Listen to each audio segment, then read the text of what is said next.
Hi everyone, I'm Robert, 75 years old, and I spent nearly half a century in operating rooms, fighting for people's lives.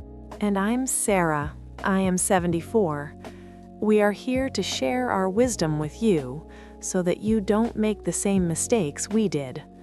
My life was spent in boardrooms and the halls of power, making decisions that impacted thousands of families. We've been married for 52 years. At 75, you start to see the world differently. Today, we want to share 3 things that would have changed everything if only we had known them sooner. Stay with us until the end, especially for the third point. It's the most personal one. If honest experience resonates with you, please subscribe to our channel. Here we talk about the things people usually keep quiet about behind official doors. The art of avoiding the scalpel. Do you know what the heaviest feeling for a surgeon is? It's when you're standing over a patient and you realize this could have been avoided 5 years ago just by walking in the park. We lived as if our bodies were perpetual motion machines.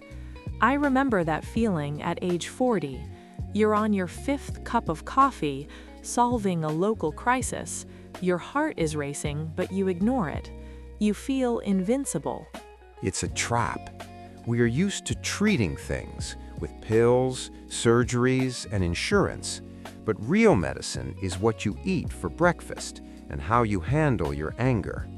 If I had known this earlier, I wouldn't have tried to fix myself later. I would have cherished myself before. Fresh air, clean food, and letting go of toxic thoughts, these are more effective than any of my scalpels. We used to think prevention was boring. In reality, it is the highest form of self-love. Relationships, when the applause fades. I remember the evening after a successful election. Hundreds of people were shaking my hand, shouting, "Congratulations!" I felt like I was on top of the world. But when I got home, I felt so empty that I couldn't even give my partner a hug. And I was waiting for her, feeling angry because I'd had a brutal day at the hospital. We were like 2 gladiators who had returned from different arenas and just kept fighting each other at home. We spent years trying to prove which of us was more significant. That craving for recognition, it nearly destroyed us. We realized that marriage isn't a competition between 2 leaders. It's a safe harbor. If we had known sooner that the recognition of strangers won't keep you warm in bed, we would have left our crowns at the door much more often. Work, the empty chair. I remember the day I officially handed over my duties to my successor. I walked out of the building where I knew every single brick, and nothing changed.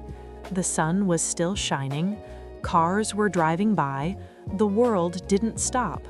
The clinic threw me a formal retirement dinner.